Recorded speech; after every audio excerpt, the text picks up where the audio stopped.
today's topic, Womanpreneurs with Dr. Sarvani Reddy ji, Global CEO and Director of Board Ojaska. Welcome good evening, Dr. Reddy.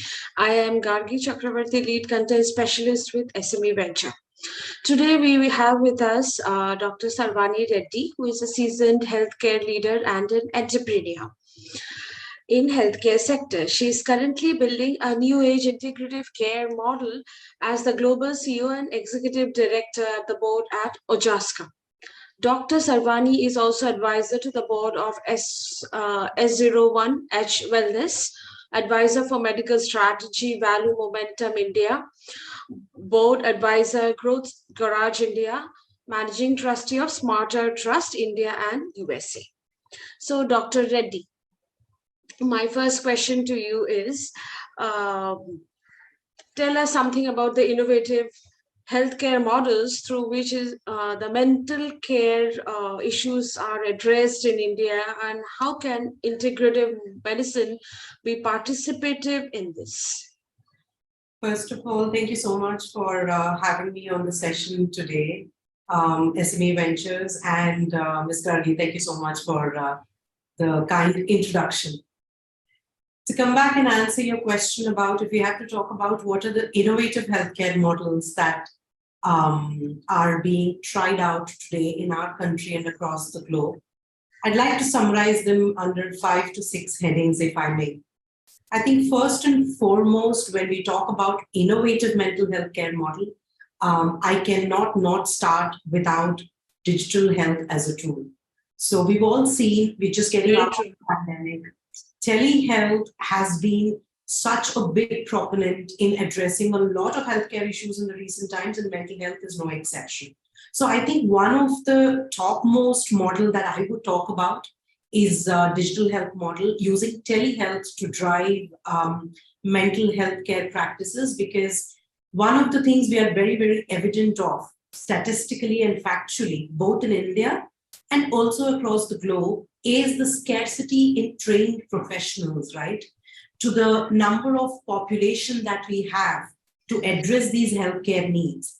In comparison to that, the number of trained mental health care professionals we have in the industry is quite low.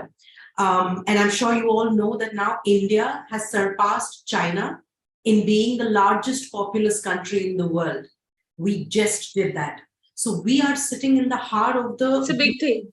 Yes, and it's the biggest population today, and that's a huge healthcare challenge, and especially for mental health care also. So I think digital health, utilizing telehealth models to address these challenges is one of the practices and models that I see to succeed and is also succeeding. One is that.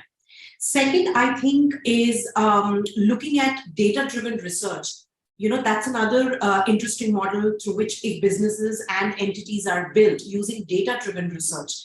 Historically, mental health research has been done, and I think healthcare research in general has always been done by looking back and examining and creating models. But I think we are at the helm of a new era where you will have to draw models by predictive analytics and not by looking back. And how does one run this data-driven research today with the advent of social media and with so many people using digital tools, right? Both devices and platforms to engage in their lives. Social media is a great example. Now, tracking such trends and drawing data out of those and building predictive analytical models to see what the challenges and trends are today, and then build solutions to address those. So data-driven research, which is building the models to drive mental health care delivery, I think they definitely will take a big seat next to telehealth or digital health that I spoke about.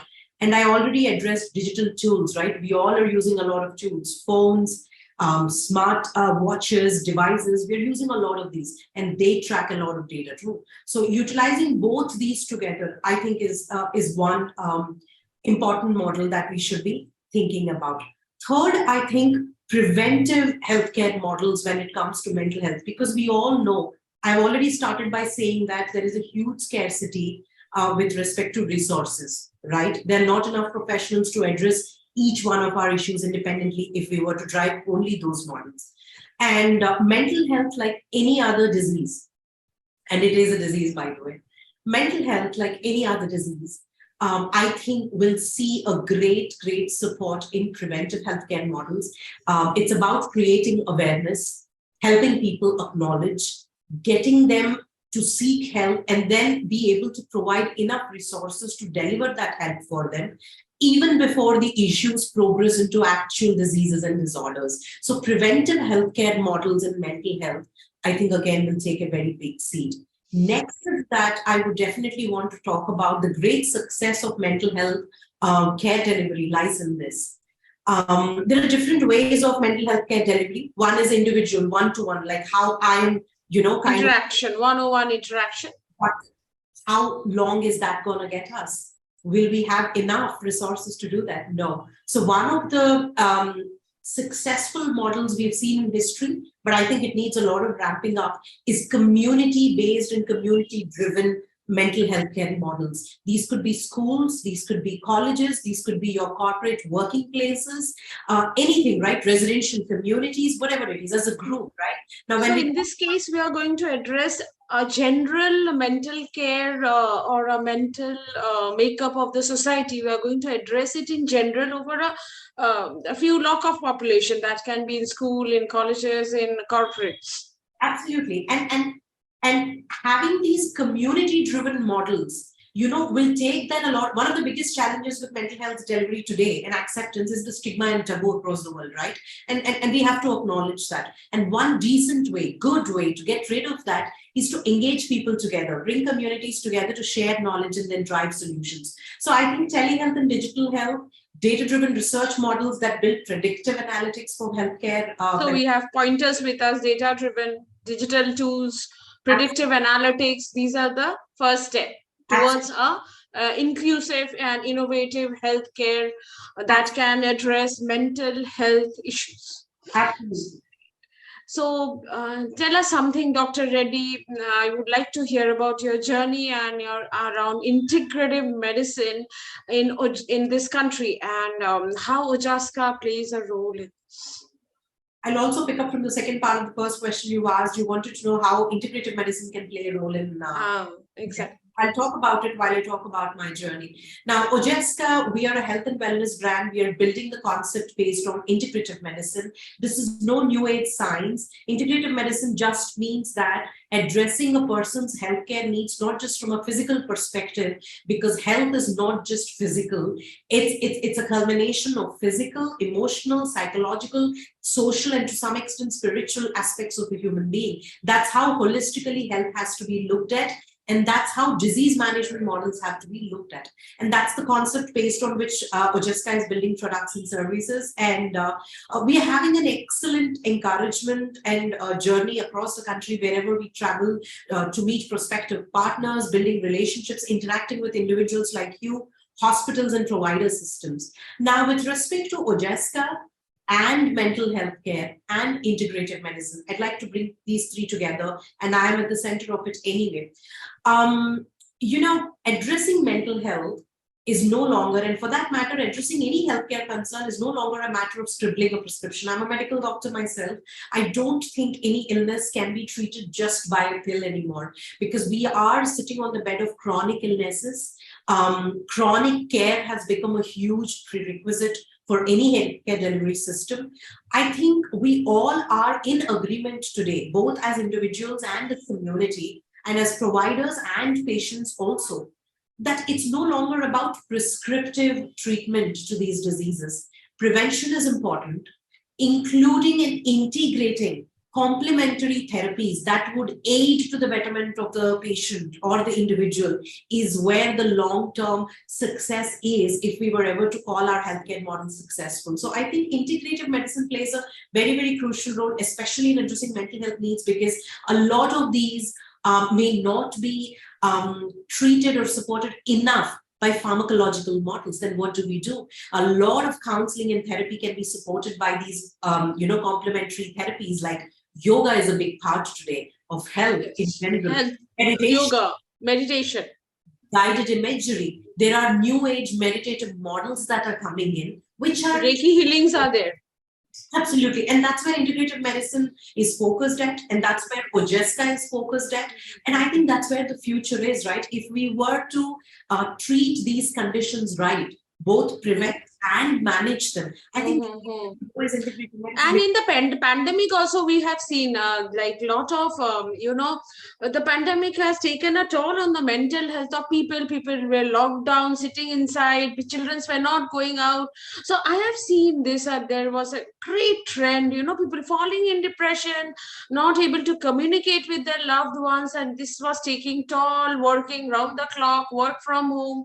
So yes, you are right when you're talking that it's an integrative model. We cannot by systematically only giving prescribing medicines will work. It will work holistically, and if we take a lot of other therapies and inculcate into it.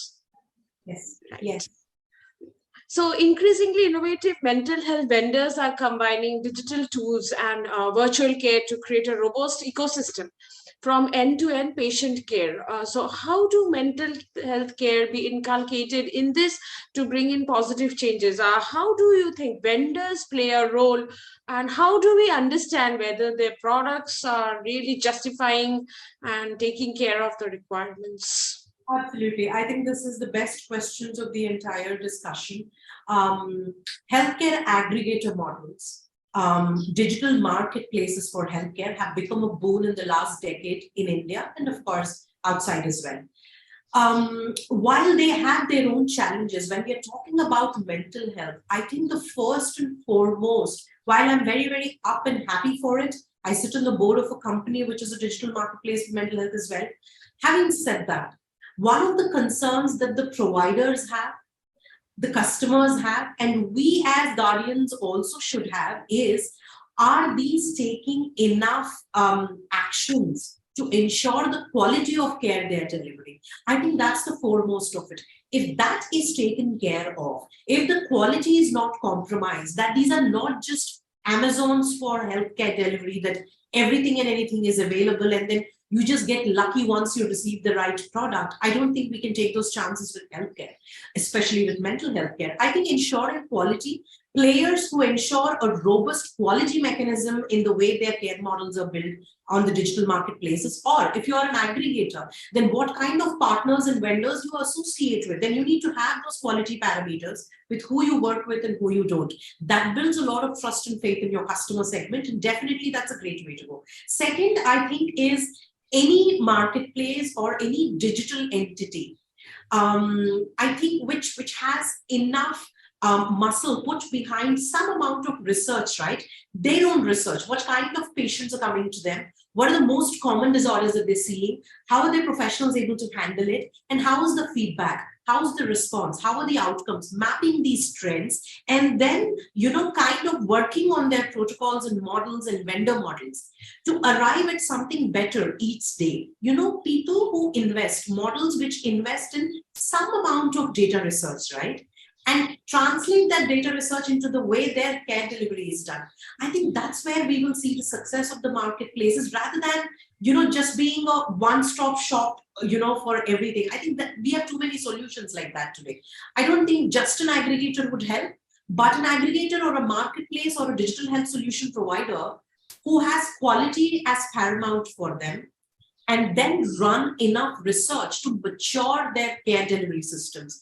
I think that's where the success is, and that's how the customers will also trust and continue to engage in these solutions. Because, Gargi, let me tell you, there is no way we will ever be able to address the need by physical resources. You can't have, like I told you, the ratio between the need and the number of counselors or psychiatrists or solution providers out there, there's a huge gap. Right? And so one way definitely we're going to see success is if they have enough quality taken care of, if they run enough research. I think that's the only way to address the massive, problem that we have at hand. And we all are talking about the pandemic. One thing we all need to realize, we are sitting on the bed of a mental health pandemic. Very true. It's been there, and I'm glad we are talking about it now. But I think it's high time we start acting on it towards providing solutions. Very true, very true. So for my last question to you is, for large enterprises and MSME focused industries, would you like to give any advice on balancing the mental health of professionals, and what steps they can take on a personal level as well as at an organizational level, if both are combined, so that their productivity also increases? I know the time is very less, but still, if you give your holistic advice, it will make sense, and people will really try and apply this in the long term. Sure. That's a very, very important question to be addressed today in the ecosystem, Gargi. While physical health has taken a prominent place when it comes to workplace wellness and employee wellness, unfortunately, mental health in our society, both within the employing organizations and outside in the community, was never looked at as a health need or a disease, right? It was always shunned. Now it's high time that it needs recognition, that it needs to be part of the wellness models within the workplace ecosystems. We were talking about this in a recent HR conclave, wherein today a lot of these organizations do not have any framework to address this. So to answer your question, the first thing to begin with is every employer, small, large, or MSMEs, have to realize that, like how they have protocols laid out, framework laid out for addressing the physical health needs, right? You've got insurers come in, you've got occupational health centers, you've got physicians working with you, you've got health assessments happening. The same has to be translated to mental health as well. So which means every employing organization needs to create their own framework, a structure of framework of how to address the mental health of the employees, because mind you, health means both physical and mental. So create that framework, create a policy around how they need to be addressed. And lastly, you need a strong provider ecosystem to handle this. So I think these organizations and MSMEs can tie up. You don't have to have everything in-house, right? You can outsource a lot of these, but be part of a framework wherein you're connected to a provider ecosystem within mental health, a set of counselors, a set of mental health care providers, or these digital solution providers. I'll give you an interesting aspect and end my answer. Today, there are a lot of these companies which have these wellness tools and apps that are given access for their employees, right? You track your steps, track your sleep, and all of it. Here's my challenge to all the employers. Think about it, understand and include the mental health aspects also, and provide tools for them. Can they track their mood? Did you ever think of a moodometer somebody is providing to track how they're feeling towards the end of the month when their goals are not reached? Are they under stress? Because employee stress is workplace stress is one of the major reasons for drop in productivity, insecurity, we don't know, right? These are all individuals who come from families who bring a lot of history behind them, come to workplace. So how are their moods towards, different phases of the month or their career? And interestingly, right closer to April, end of the year, where everybody is looking forward for an appraisal, it's a stressful time. Has the employer ever thought of understanding what's happening in their mindsets? We talk about attrition and addressal. I say address the mental health needs of your employees well, and the attrition rates would automatically go Very down. true. Productivity will definitely increase. Absolutely. A happy employee would want to leave, and how to make your employees happy is a big word, but I would say how to bring them at ease, to be comfortable about talking about these things. That's what it is called. Inclusive. People don't talk about mental health, specifically in India, a country like, specifically in Southeast Asia, in fact. People don't address mental health issues and they still shudder to talk about it. But maybe, things are changing now. People are also changing and their ways of looking at mental health are also changing. And we hope in future we will again be interacting with you, Dr. Reddy. Thank you so much being with SMEVenture. And thank you so much. Bye. Thank you for having me here. Bye-bye. Bye.